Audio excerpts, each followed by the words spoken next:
Nerd. Alright, so there were a lot of Simpsons related games. Simpsons games up the games like Krusty's Funhouse, Bart vs. the Juggernauts, Bart's Nightmare. There were Simpsons games on just about every game console, but there's two in particular that I remember from the Nintendo Entertainment System: Bart vs. the Space Mutants and Bart vs. the World. These games rank up with the most classic pop culture memories. But if you play them today, all it does is remind you how much they you off. Bringing back the horrible memories of these games can best be described like this. Imagine if you trapped a wet, smelly piece of dog inside an airtight container. Then, like 20 years later, you open that up, you take a good smell, and there you go. Welcome back. So this is Bart vs. the Space Mutants. The plot involves aliens that are trying to build an ultimate weapon to take over the world, which sounds simple and cliche. However, in order to build this weapon, whatever it is, it requires one ingredient: purple colored objects. What kind of time constraint were they under when they came up with that? So it's up to Bart to save the world, and this is the first level, and the object is to get rid of anything that's purple. Under most circumstances, this means simply spray painting them red, but other times you have to be a little more creative to figure it out. It can mean walking across a clothesline, dropping towels over them. The aliens will never think to look under those towels. Then there's the part where you have to jump on a ball and knock over a paint can, and if you miss this paint can, the ball doesn't come back. You don't get a second chance. And keep in mind, you have to de-purplize all the purple objects. I think you're allowed to miss a few of them, but there's not much room to f*** up. You collect coins as you go, which you're going to need to buy stuff with. The first time playing through, you're not going to know exactly what items you're going to need. And I can tell you for one thing, that key isn't necessary. And as for this whistle, all it does is summon an angry, crazy-ass dog that kills Bart if he comes in contact. Coming to a decision where you can buy cherry bombs and rockets, how many should you buy of each? Well, there's only one instance I recall where you need the cherry bomb, and many times when you need the rockets. But how the f*** would you know that the first time? You'll end up having to backtrack to the damn store. Trying to hit the bird is just ridiculous. Your accuracy has to be perfect. Oh god, I can't believe that missed. There you go, you f***. These vases are also a pain in the ass. They're too short to spray when you're on the ledge, so you gotta just keep jumping and spraying. And you know, why is the Simpsons theme song still playing? It's good for the beginning, but when you have to listen to it for 10 straight minutes, what a load of f***. Let's talk about the enemies. It sucks butt that you can't really kill anything, but lucky for you, they got nothing better to do than just bounce around in little patterns on the streets of Springfield all day. I also wonder why none of these aliens look anything like the ones in the beginning. Anyway, some of them disguise themselves as human beings, and you can only see them while wearing X-ray glasses, kinda like the movie They Live. These are the only ones that you can kill by jumping on their heads, but if it's not an alien, just a regular human being, then you take a hit. 2 hits and you're dead, by the way. So you always gotta make sure to have your glasses selected. Come on, glasses, come on, glasses, come on, go. Ah!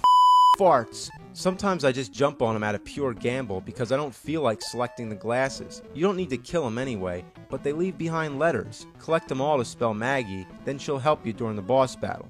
But besides, it's strangely satisfying to jump on those aliens' heads. After all, don't you wish you could just go around killing aliens, not making purple things not purple? Why not just all over and make everything brown? So you foil the aliens' plans because now there's nothing purple in existence. So what do? They change the ingredient to hats. So if it can just switch like that into anything, why not make it something like grass or water or something that's really easy to find? It just makes no sense. So you're going through the mall, stealing all the hats because this is the only mall that has hats. Whether they're floating in the air or you gotta grab them off somebody's head, the concept is pretty simple compared to the first level. No ingenuity, just collect hats. The imagination employed is just astounding in how inconsistent it is. It's like a different person designed each level.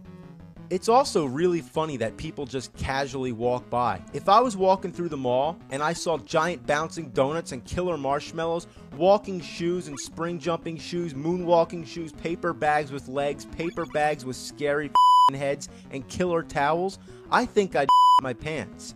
Will come out of my ass. Another thing really up about this mall is that a lot of the floor is covered in cement, which results in instant death. The only way to get through this is master some of the worst controls in video game history. This should have been the first thing I commented on, but now is the point where it's really a problem. Eat my shorts. Looking back at the first level, it takes a lot of practice to make some of those jumps. Jump and run are both the same button. The A button jumps, and holding the A button runs. Why the same button? What were they thinking? So trying to execute a running jump is not possible. By hitting both the A and B button at the same time, you do a super jump. Getting used to this is required in this game. Here we go. Gotta get the hat. Get the hat. Go! Eat my shorts. Now I'm jumping across lollipops. Gotta land on them when they're horizontal. You mother! I went right through it. Alright, just one big jump. Eat my shorts! There's no continues in this game either. If you get hit twice, you're dead. Die 3 times and the game's over. You can get some 1-ups, but no continues. As if it's not challenging enough. Now I don't have a problem with challenge, but when the challenge is based on how crippled the controls are, then it. Eat my shorts. Eat them good. Right after I took a diarrhea dump. So this is Bart versus the world. The title always confused me. Bart saved the world from the space mutants. Now he's against the world? The plot is basically Bart won a trip around the world by drawing some picture of Krusty the Clown for an art contest. Now Mr. Burns wants the Simpsons wiped off the face of the earth, so he calls help from his relatives, which happen to descend from places like China, Egypt, and the North Pole. Your basic goal is just to get to the end of each stage without dying. There's also bonus games along the way. And here we got a memory game to match the cards. I liked it when it was in Super Mario 3, but here, I just don't feel like memorizing shit. I'd rather put sticky notes all over the screen. Then you got guess which igloo the Krusty head's under. Then you have a puzzle game which drives me insane. Then you got a Simpsons trivia game. Then you got dodge the beer and get the Krusty heads. Krusty heads are good, beer is bad. Makes a whole lot of sense. Then you got the stupidest game in the history of games. Find the bat in the coffins. Now, this isn't like the igloo game where you see which igloo it is and then they move around. No, this is just 3 coffins sitting here and you gotta pick the right one. It's just pure luck. And every time you get the wrong coffin, this green arm comes out and you just gotta wait. While nothing happens. It's not like Bart's even struggling. You just wait. So that's the bonus stages. Now that I got those out of the way, let's talk about the actual gameplay. Every level consists of 2 or more sections. The first level's China, and this is the first section, a boat. First thing you'll notice is that the control is the same as Bart vs. Space Mutants. Nothing's improved. Even the graphics are still funny, like when Bart's nose disappears when he stands still. So I'm just going around this ship, trying to figure out where to go. Oh look, there's Maggie. And what do I do here? Okay, a boat comes and explodes? I don't get it.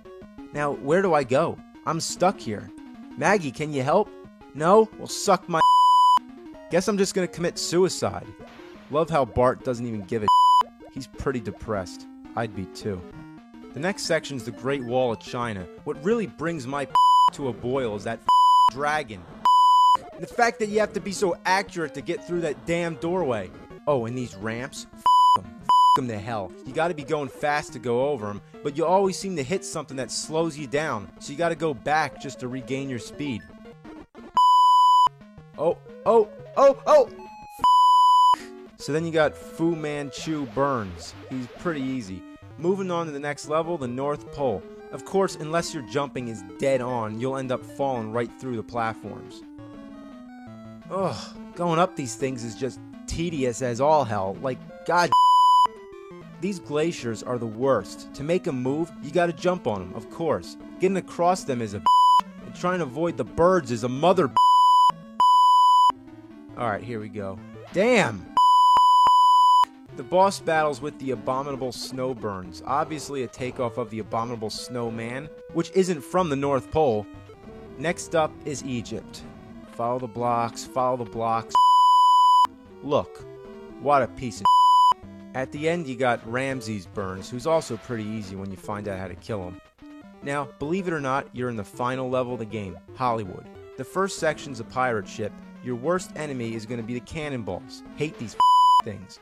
Then you got a horror movie set. I have to say, that's pretty funny.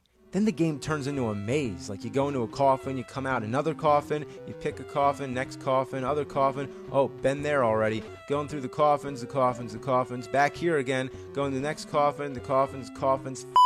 I hate this shit. Just tell me where to go.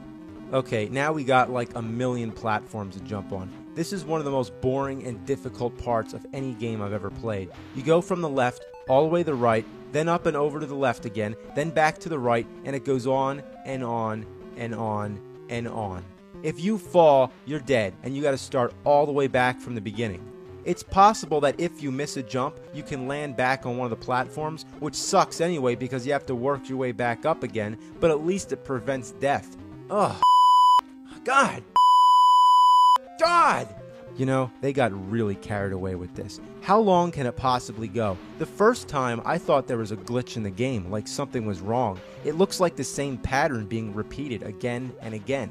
The background never changes, it's just those putrid stone bricks all the way up. So it's hard to tell how far you got.